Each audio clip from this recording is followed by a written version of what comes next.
Hello and welcome. I'm Martin Groschwald, CEO of Konzepthaus. What you're about to see and hear is one of 12 panel talks from our Mobility Design Conference 2025 at the Munich Motor Show, where we brought together leading voices from design, technology, and mobility to explore the future of our industry. In this session, you'll hear fresh perspectives and valuable insights straight from our stage. Let's dive in.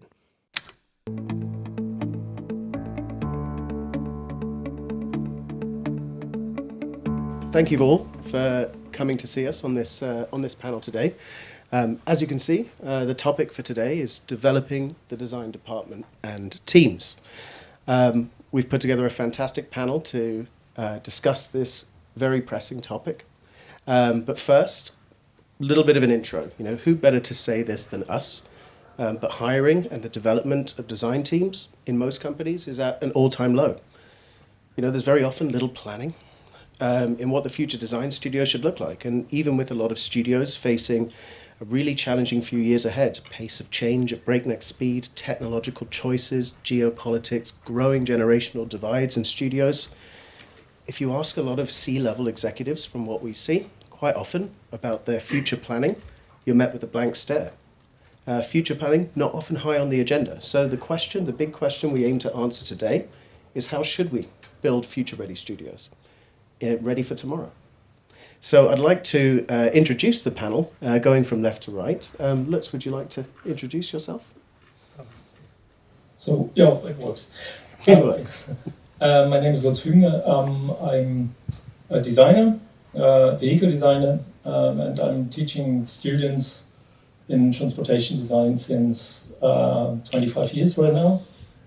Started in Pforzheim University, and now since 21 we opened a new course in Bavaria, Hof University, and the course is situated in Selb. It's a small city. And we have our program, it's mobility design. It changed a little bit, but we will come to that point later on. And I have a design consultancy since 95, and I'm working in the field of mobility, of trains and buses and all these kinds of things.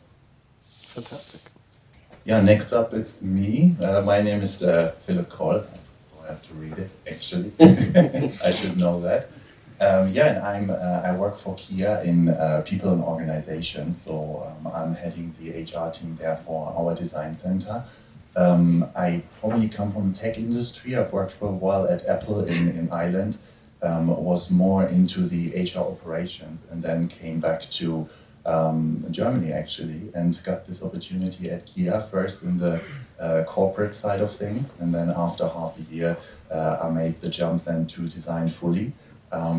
Very smartly at the time from our EVP Karim Habib to then introduce actually also a people side into design, so that helps us to develop, to be very close with our design teams. And yeah, my mission really is to support people, to accompany their development, bring in new talents, of course, and create an environment in which our design teams can flourish and feel comfortable to share. And yeah, that about me.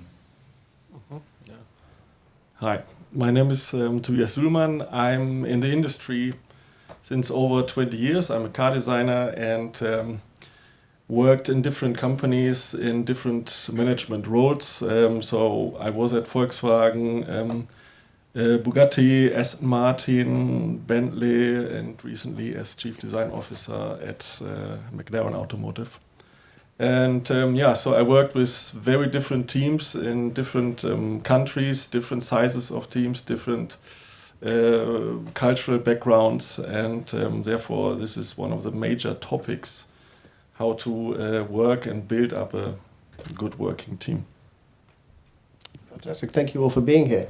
I'm just your humble moderator, but I should probably introduce myself as well. I'm Ben. I run the learning department at Konzepthaus. I've spent 20 years in HR, leading design organizations from mobility to AI and software. But very happy to have the panel here today. So I'd like to kick off with my first question. Tobias, maybe we can start with you. Tell us about your experience in building teams and what success looks like. What support is needed to get that right. Yeah. So first of all, you have to have a vision. Yeah. So you as a leader, you need to go into that team and you come with a clear vision. Yeah. So you need to guide the team. If you have the vision, if you have like the clear view into the future, then the team feels safe. Yeah. And when the team feels safe, then they can work. And what I always did was to build a team that works with each other. Yeah. So what I never wanted is to have a one-man show. Yeah. So where you have like a superstar or something. Yeah. So like the people need to work with each other, and therefore this is when I picked people from different companies and different countries, different backgrounds is for me very important because it's like a band that needs to play with each other. Yeah. And they basically spend 80% of their time with each other, and if that is not working, then the whole team is not right. Yeah. So this is like the base, and this is for me the base for everything. Then you need to look into the business plan. So when you come into like a new company, I always looked into the business plan.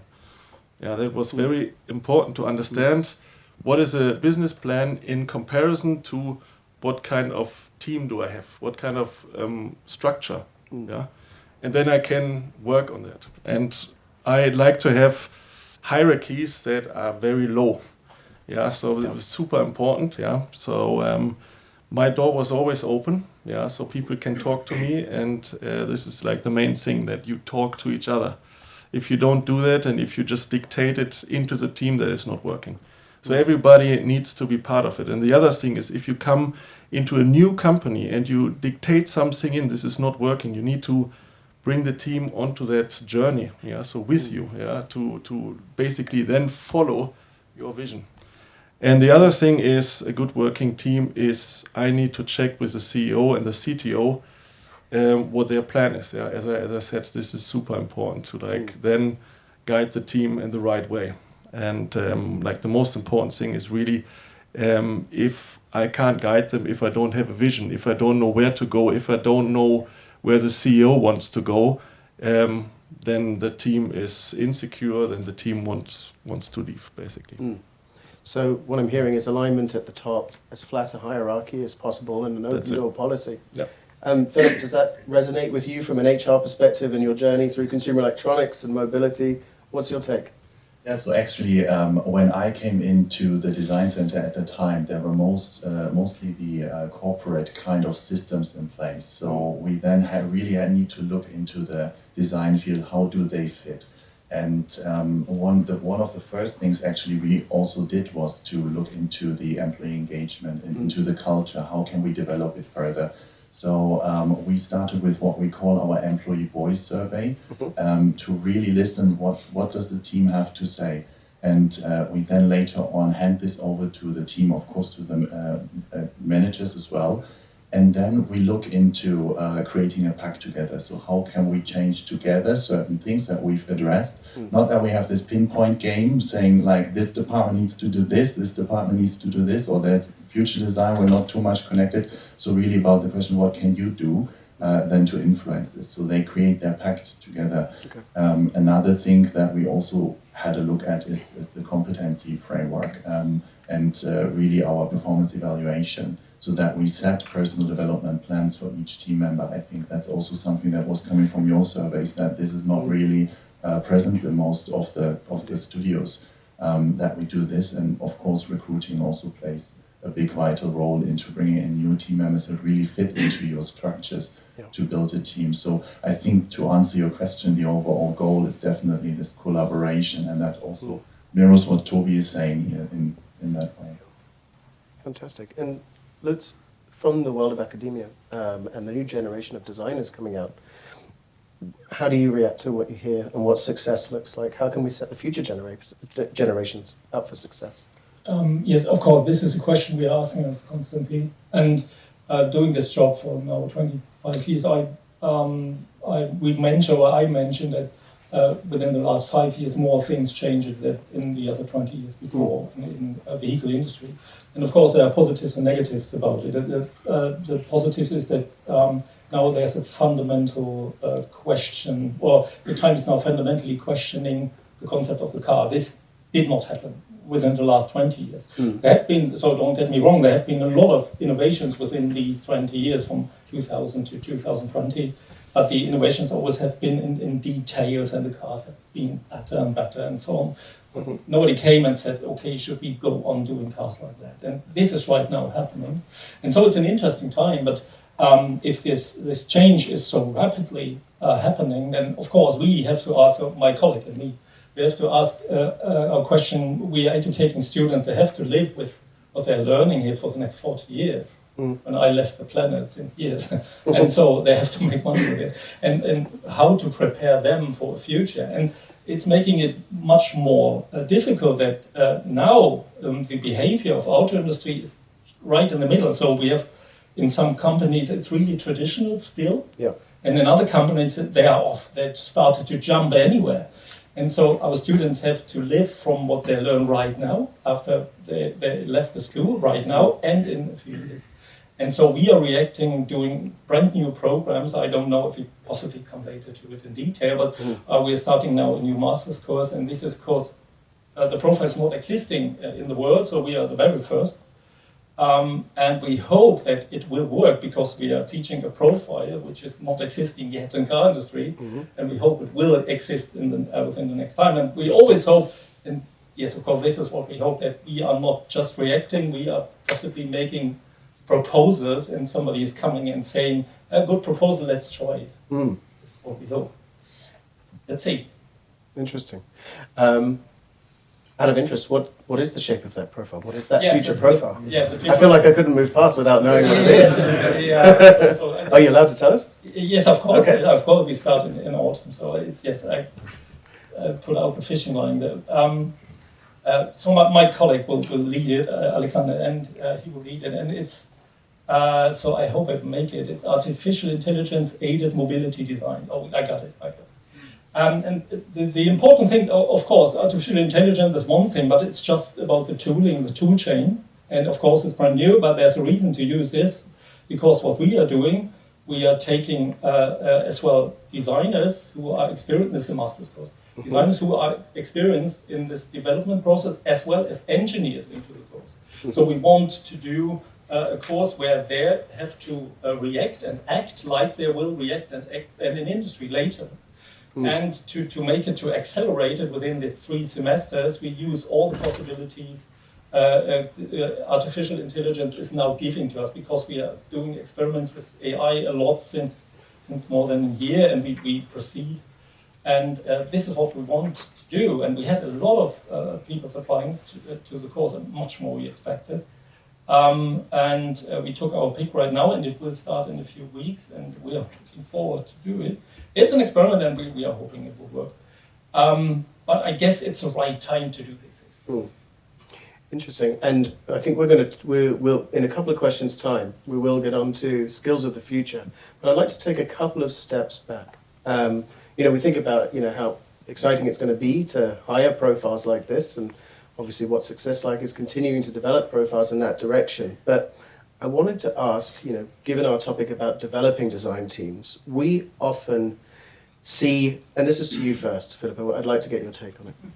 We often see leaders hiring people they already know. Safety in numbers, but that can lead to yes men, that can lead to groupthink, echo chambers. But what holds you back from hiring, what holds people back from hiring outside their orbit? Or how do you guide leaders to make the right choices? Yeah, so absolutely love this question. I think at the moment it might look sometimes from the outside, but what is going in the inside is that we have certain processes in place when we do recruit. So we always have at least 3 candidates that we interview, and then we have, depending on the level, certain steps that we do take to ensure that we don't have any kind of conscious bias in the process. Of course, especially when it comes to leadership positions, people who have been very successful, especially in the small design industry, they are very, very well known. So it's more likely that they know each other or have touched. I mean, Lutz and I spoke before, and he was like, I also lectured Oliver Samson, which is now the head of the studio for our European studio. So it's a very small world in a way. What we also do is, especially with leadership positions, is that we work with external partners from time to time to make some kind of leadership profiles for us. And we do get those results without knowing who this person actually is. And then we see what we get a recommendation. We also see what would fit best. And then for up to senior designer levels, what we do is we give them tasks because we want to see how do they work within a certain time scope and what can they deliver. Because some people, they are at the moment very involved in their jobs. They don't have that much time to look that deep into the portfolio, but we really would like to give everyone a chance there to then prove themselves. And then also to that process, we do reach out to consultancies and look back, especially when we see we don't have enough female representation in our interview panels. And that is sometimes very tricky. So we also reach out to schools because that's where we think we can spark some inspiration off the job. So we had lots of school interns coming in this year. And most of them, interestingly, also female, and we do get those applications, and then we select, and usually all of them at the moment who dared to send something to us, we got in and could deliver a great time. So yeah, it might look from the outside sometimes that they are very well known, kind of, and they have had some connections before, but I would also say it's most of the time because it's really a small industry. Yeah. Yeah, so I just want to say the same, basically, because I would always work with HR, and if I hire people, it's not just, okay, I know this person. Everybody, inside or outside, if they want to have that role, would go through this interview process, everybody. And then we sit down and filter out like the 3 best candidates, and it just really is a task of which level you're looking for. Like the lower levels, as you said, we would give them a task, and then the higher levels, they would have different tasks, basically. And then with HR also, when it comes down to certain management roles, then you would look into that as well, clearly. So, but what I would always look for is a very diverse team. So from different sorts of life, basically, because this is what makes the team at the end of the day, so that you get different views on things, and not just the same view, because then I can just do it by myself.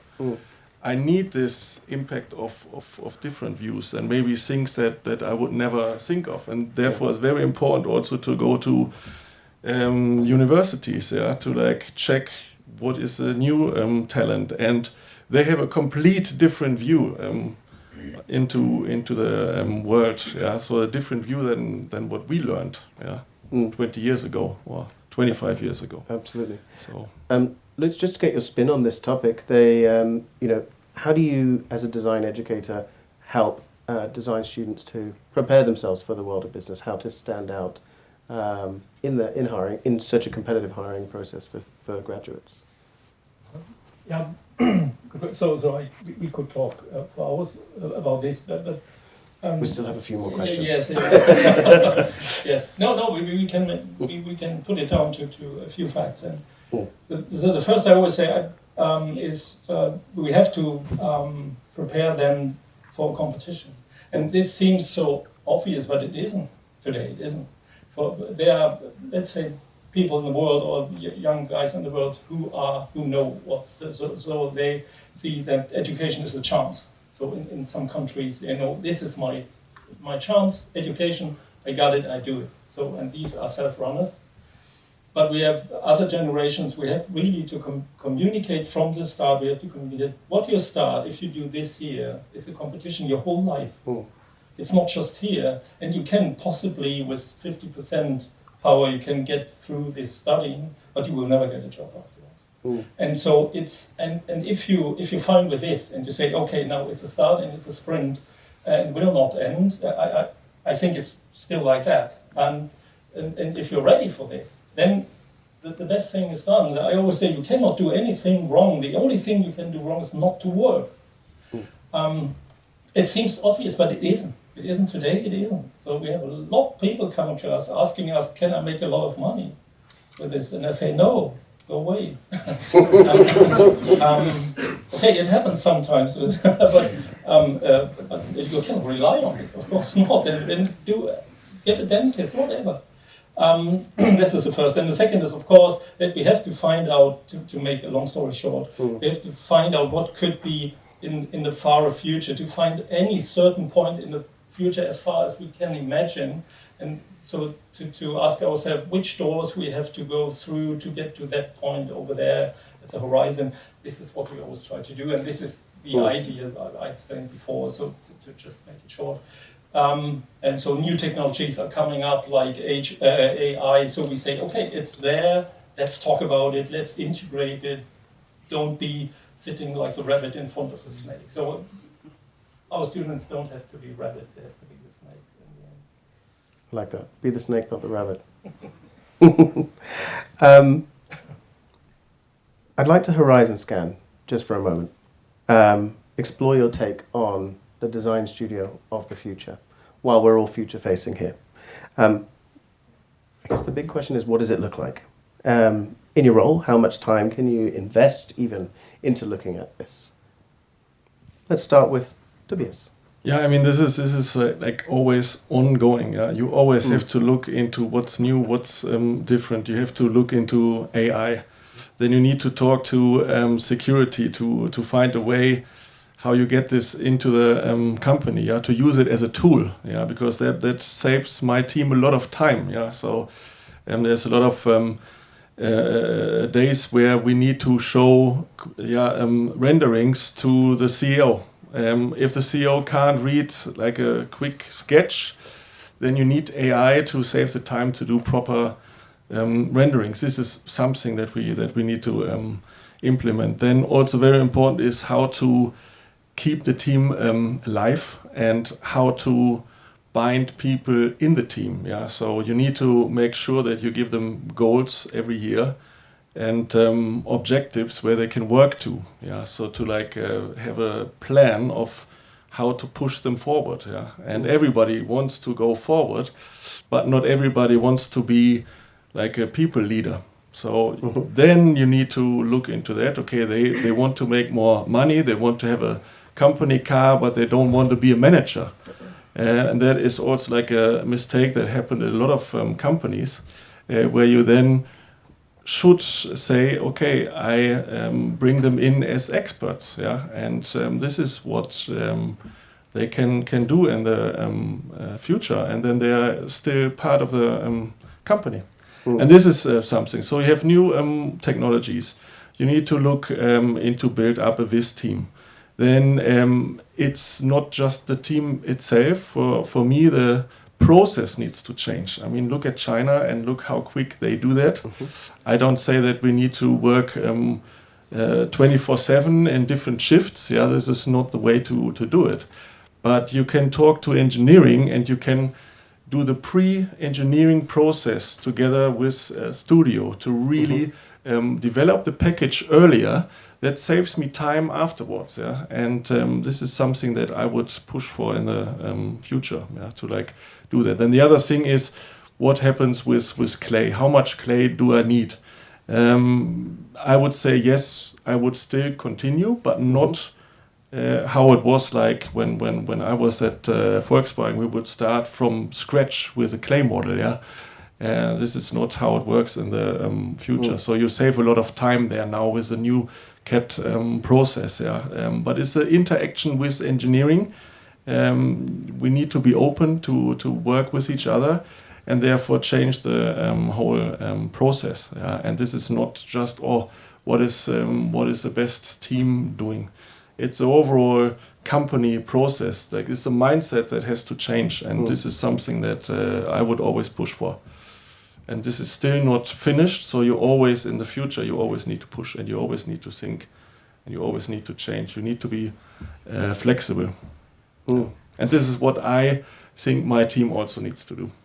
They need to be flexible as well. Yeah, they need to be open to learn and open to learn new things. Yeah, and to enhance the process. I mean, this is at the end of the day you want to sell cars. At the end of the day you want to be quicker than all the others, with the right quality. I mean, I can talk for hours. Then the other thing is, can I bring certain things outside? Yeah, like the whole Strag process. Is that something that they can do external? Yeah, so the Class A modeling. Mm-hmm. Can that be done externally together, maybe with an engineering team, so that you buy a package? This is a lot of things that I could now walk you through. The other thing is, how much money do I get per year for my team, and how do I use it? Yeah. And that goes back to the business plan. Yeah. So this is it's very complex. Yeah. So we don't have that time, but we can do maybe another session to talk about part 2 afterwards. Right. Anyone? Yeah. So I guess the key word here is adaptability for everyone in the everyone in and around the organization. And never stop learning. Yeah. So always push forward. Yeah. Because it's an ongoing thing. Absolutely. Yeah. At Konzepthaus, we believe knowledge should be shared. That's why we created House of Learning. With House of Learning, we offer tailored courses in both design craft and design leadership. Whether it's helping designers sharpen their skills or master new tools, or supporting leaders and guiding their teams with efficiency, innovation, and a culture where creativity can thrive, we're here to get your studio future ready.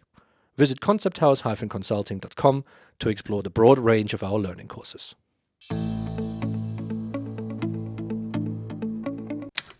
Philip, I'm sure you agree with this. From an OD perspective, organizational development perspective, what are you seeing? Yeah, I think being agile is super important, I think, nowadays more than ever. Of course, that will never go out of fashion. In terms of expert career paths, what you mentioned, that's something we're also looking into. You have different generations entering the work market. Now, Gen Z, who would like to have more influence, but less kind of responsibility in terms of people responsibility. So that is one part, but also looking into the design studio and the different functions we're having. Not everyone can be the next kind of leader there, or we only have one studio hat in a way. But there are some people who are very passionate maybe about lighting or details. So how can we build up a career path for them so that they actually can also grow and can get promoted, and that they are rewarded towards the level that they're at. So what we do is we work with, of course, with external consultancies as well, because you need to get this validated with a concept that is called HEY grading. So that was bought by Korn Ferry at a while. And there you can grade each level of the job that you're having, or basically the job description that you're having. You put a grade towards it, you get a certain number. And if you, for instance, have someone who is a design manager, they have loads of people responsibility, but someone who is on an expert career path, you take this away, but you increase the points for the expertise, so they can end up on the same level, and you can create those career paths. So I think that's super important to look into, and also be the succession planning in a way is also a mechanism where we do look into the future, what's coming next, because we have certain waves of retirement. We need to be able to have our people stepping in, or also need externals there. We have also sometimes interviews that we conduct, and we reach out to people who we think could be in the pipeline as well. So I think these are all processes that makes us ready for the future there. And of course, there are like classic things like writing the business plan, like for an HR side, like 5-year plan. Then we have the one for the year. So that we do look into. It's continuing with this same line of conversation, and I just want to stick with you for one more second, Philip. I want your take on why do you think leadership is not as desirable a path as it used to be? I think with the rise of subject matter expertise, and you and I for years have in our own respective businesses tried to make sure that there was a path of equity for subject matter experts, that the only path up is not just managing people. With this new generation as well, and we can get on to you, but Philip, what's your take? Why is there such a great demand for subject matter expertise and being the individual as opposed to the manager? But of course, you need to see that those experts, they also communicate with each other, right? So that they're integrated in the team. So of course, there are kind of certain leadership skills that need to be embedded. What is coming from studies, what you see, what you read about Gen Z, and I don't like to be too much into those kind of biases there as well. So we need to be open towards this. But it really, I see it also in our team that we have certain team members where it would be actually now the next path from their interest also is not really the leadership path, and they are more interested in the expertise, but still I don't want them to hang in somewhere, because it's also our responsibility to develop them further and create those opportunities. And if that means that we have certain team members who maybe rotate to different studios, we also have our short-term and long-term exchange programs, which are also embedded in our in our personal development programs, where we first of all ask, are you interested in moving maybe to another studio? Like, what's your preference towards business travel? And then it goes further down the road, where they really map out the different kind of areas they would like to go to. Okay, and Lutz, what are you seeing as sort of desire paths, shall we call them, for people leaving the world of academia? Do people have their eyes firmly set on what they want to do in the future? Is there a desire for heroics as the individual, leadership? Yes, of course. There are expectations. If people come to us, expectations, but mostly the expectations are related to the older times. So a traditional view to what we're doing, and of course it has to change if you work with it. And we mentioned that this management, so we have been surprised doing this toolchain thing, and we integrated AI in the toolchain right now and do experiments, and Alex is making really good progresses with things. And then we mentioned that now, accidentally, the students come in a management situation doing AI, because the situation is right now, imagine you have a curtain, and behind the curtain you don't know what's behind the curtain, but you're sitting as a designer, you do prompts, like sketches, and you have a P-sketch or whatever, and then you want to do what usually a sketch monkey is doing, so doing variants. And then you put it under the curtain, and then results come the other way. And you don't know 100 sketch monkeys are sitting behind the curtain or one AI. So it does not make any difference, because you are now in a management position. You have to take a look to all these sketches. You have to find out what is the best out of this 5, 10, 100,000 sketches. And then there is a responsibility we didn't have before in this age of students, because you can produce a variant so quickly, and so you have to be really sure to say this is better than that. And it seems to be easy, it isn't. It really isn't. And then you have to say what to change, and you have to, let's say, prompt or say what to change. And so the process is now like you are possibly on top of a team or whatever. And it's a brand new situation. So it was more craftsmanship that day. So you did your sketches, and while you're doing the sketches, you took decisions. And now it's working the other way around. So it's changing more to management from our point of view a little bit. Surprisingly, and we have to cope with this right now. Yeah. It's a perfect segue into my next question. And, you know, I think a big theme that I'm seeing emerging, not just from this conversation, but from conversations across the industry, is technology is driving a lot of change for future-ready studios, what the shape of them will be, and what the skill sets need to be of the individuals in the studios, which is my next question. What do you see as the most important areas for training and development over the next 3 to 5 years? Toby, maybe we can come back to you on this one. Yeah, I mean, this is what I did in a lot of companies, even years ago. I could sense that.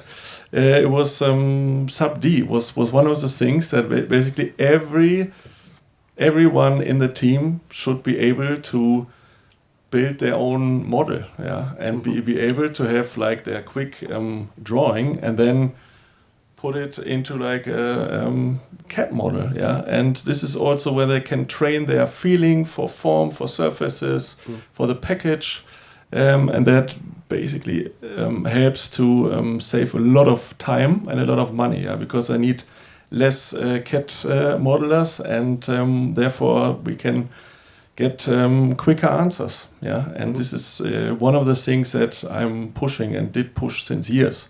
Yep. So I would not hire anybody that would not be able to do that. And if there are older guys and girls that wouldn't be able to, then they get a training, yeah. So there are some fantastic training courses, and you do that, and then they're in it. And then there is a different way of competition also, yeah, because you look into three-dimensional models rather than sketches, yeah, which is also very easy then for the board members to understand where you're going to. Yeah. So that's one of the things I would push.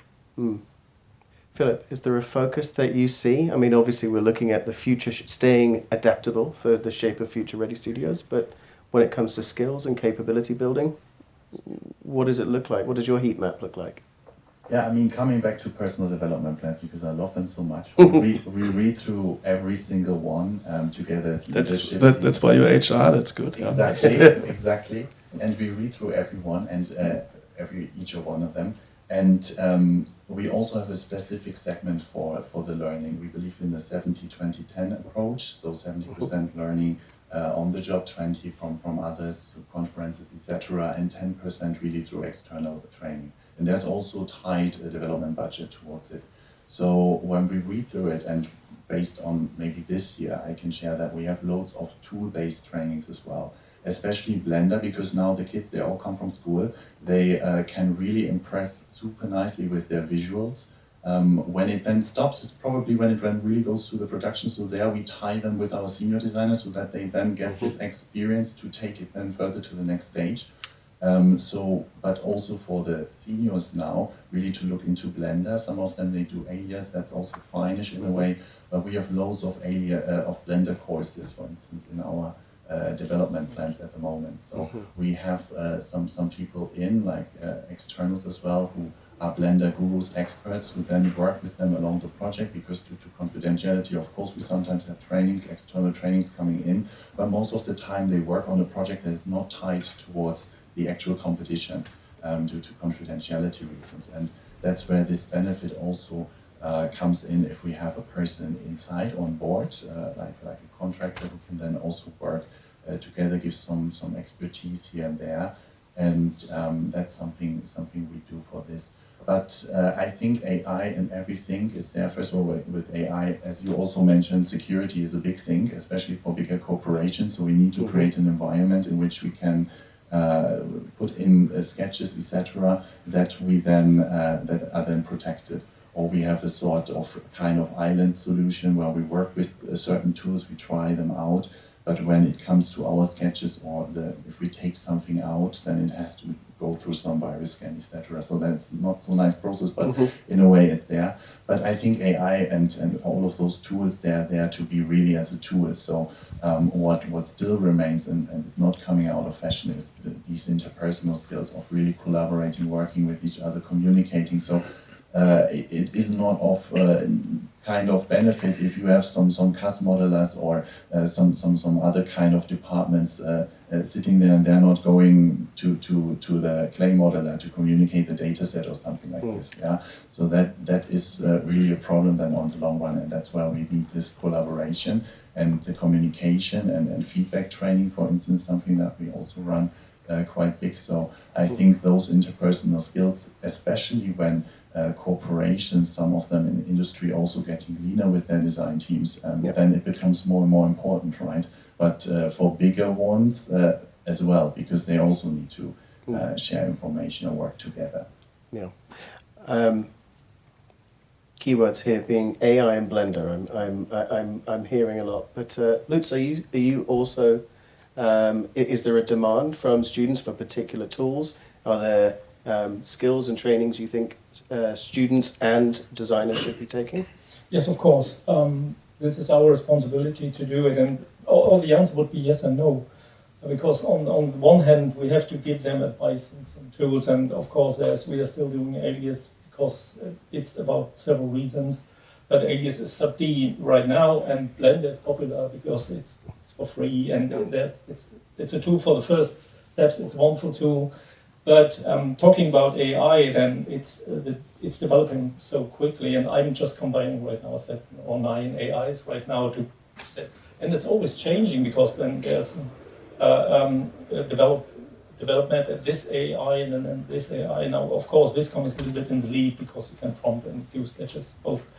But we do experiments. So, and so we say we have a set. We teach students, but we always tell them you have to be prepared in your life to be a rookie again and again and again your whole life. So it was really different. So I started with Alias in '95. And it was possible within the 20 years afterwards to just with this knowledge to have a job, and this will not be possible in the next year. So there will be a new solution. I don't know if it's AI or whatever. You always have to be prepared to say, now I start with this new thing. It's not easy. If you're an experienced designer, you are in the process to say, I'm now a rookie. I never did it, and now I'm a bloody starter again. And this is what we try to prepare the students to say it will happen to you, and it's not the others have to do it as well. So it's not a problem at all, and it's a problem for me. So I had to make my mind up to do it. But for the new generation, it should be. So it can be that in our program we mentioned that we change the decision that in 3 years we teach other tools. So we have to be prepared and have to have our ear on the market and on these guys what they want. And so I hope it will work. But this is what we discovered, and now it's up to us to set it in work. Interesting. Going on to our kind of final topic within this red thread here, and then after this little round of discussion, we'll open up to the floor for some Q&A. Keeping our minds kind of firmly fixed on the future, how does, and so far we've talked about what the future studio might look like, skills that we need to develop. How does the collaboration between design and HR and purchasing, how does that change, and how can they support one another better moving towards that future studio? And indeed, let's include Lutz's world, the world of academia. How can that relationship come closer together, knowing what we've learned today, adaptability, future-ready studios? Philip, should we get your take on this first? Of course. Purchasing is not really connected to us in a way because we're a very big organization. Sure. With Hyundai, Genesis, then Kia as well. So when it comes to budget, we have our own budget planning that we do, and we get this approved by the company, of course. So there's not really this kind of classic fight of where's the money now going? Right. Is it more engineering? Is it more kind of design in a way? So I think that there we are a little bit free from that at the moment still. Also with HR, of course, me being in the design team is a tremendous benefit in a way. Because I'm really close, I see what's going on, so I can justify this then better towards my counterparts, which would be then Kia HQ, but also Hyundai R&D HR, so I'm kind of in the middle there. Okay. Of course, this connection really helps. But I think overall, the connection of that design somehow has a seat on the table, and we're very gifted at Kia that our chairman is really kind of looking into what design has to say to certain processes. That of course is a massive benefit, and I think that's where design should be. Absolutely. Toby, what's your take? That's the thing, yeah. So that like the companies understand the importance of our area, yeah, which I can see there is a shift, yeah. So I was part of the board basically, with a direct link to the CEO, which is super important to push our ideas through, yeah, and then to be the same level with a CTO, with a chief technical officer, being the same level with a CMO, yeah, so that you are the influencer also in terms of marketing. Yeah, so everything that is visual that goes out needs to come through my table or over my table. Yeah, so I need to see that. Yeah, and we should be in that level to really push those things through. And the other thing is that HR is super important, and I would always need somebody in HR that is pushing for us, yeah, and is understanding the needs also, yeah, that this team is pushing for, yeah, and this is very important to have the understanding and the push from you guys, yeah, super important. Excellent. Lutz, from the world of academia and the world of work, how do you see that relationship evolving, and how could it evolve in a positive way over the coming few years? What relationship you mean right now? So as you know, as studios start to change shape and new technologies and new capabilities come in, how can academic institutions work closely with brands, for example? First is we are always at the end of the chain, so we can just do wishes, while we cannot force anybody to work together with us. And of course we appreciate it for several reasons. The first is we have to find out what these guys in the real world want. This is the first thing. The second is we have to bring them together, the students, and because it's much easier to find out within a project if a student or, let's say, a young designer will possibly fit to the team or not. So it's much easier to find it out. So if you sit with them, of course, they are professionals and they can, in 30 minutes, find out things, of course. But if you do a project with them, then you know how they are reacting in the team and how good they are with skills and so on. And so it's an advantage for both, I think. The second is, of course, that if you work together with the industry, then if Toby would come and tell a student this or that, do it differently, and I like this about your sketch and this not, and then of course they're listening because I'm the teacher, and then they know that I'm just doing teaching things with them. So so there's always let's say a hidden agenda why I say things, but not with him. He's saying it's not working, so I wouldn't take it. So in industry. So they listen up, of course, if he's coming. 20 years ago, I had to listen to him, yeah, because he was one of the guys. Yes, I couldn't hold him back to become a really good designer. I couldn't. Yeah, it was a great student.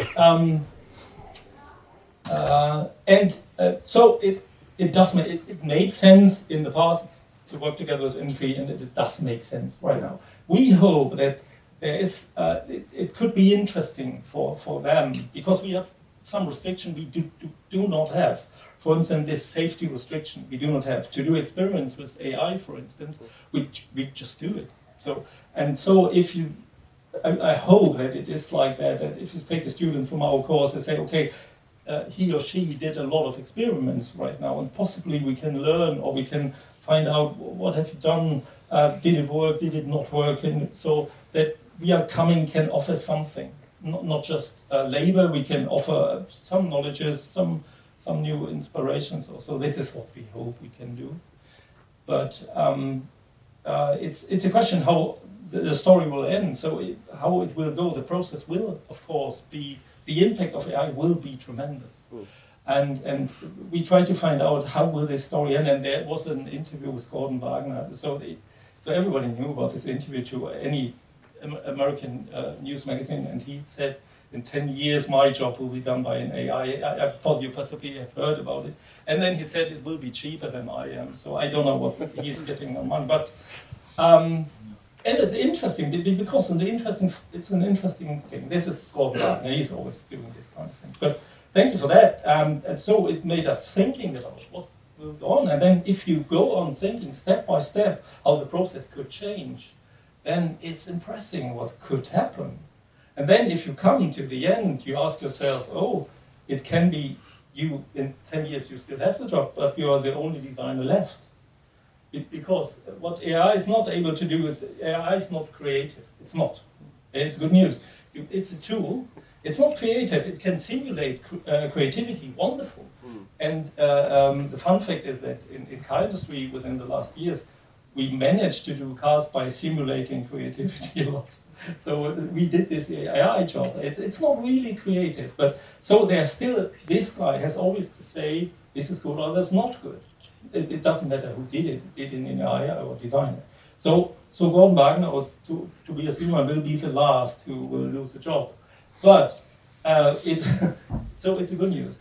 Or the AI is breaking through and being really creative. I don't know. We don't know. And it is right, and it just depends also on what you're working on. For example, if you work on an endurance car for Le Mans, where you need to work with engineers on aerodynamic targets, where you need to think of where do I place the radiators, what do I have in hard points. AI can't do that. So the communication between engineering and us, this is something that AI can't do. So they are then to push that. But AI is learning, yeah, and in a couple of years, who knows? Yeah, we come to the next step that there's artificial intelligence aided engineering. It's starting right now. There are the first programs, and it's working somehow, and it's coming. And then what they are doing, it's training special AIs to do. To being an engineer AI, to being so they do training and they're hired for thousands and thousands a month. This is what's happening. And it can be that then the designer is working with an engineering AI or a design AI is working with an engineer, or all the AIs are working together then in the end. So you never know. And then in the end, then there's one sitting and saying yes and no. And you don't know, is it Toby or is it the customer in the end? I don't know. And the interesting thing about it is, it's not happening. People are doing it. So it's not happening. We do it. And we have to take decisions. This is important. This is what I mean with this image with the rabbit and the snake. You have to take decisions how we do it. Otherwise, others will. Others will do. And this is, for me, this is a really positive look to the future because there are possibilities. And this is what we have to. And it can be really good. It can be really good. If we have people around you who want to be part of the future, I'm looking forward to it. Yeah, and you need to use it as a tool. Yeah, and then it works. Then it's fine. Yeah, I mean, I think everything we've learned today is that based on the future studio, adaptability is key with all of these changes that are coming.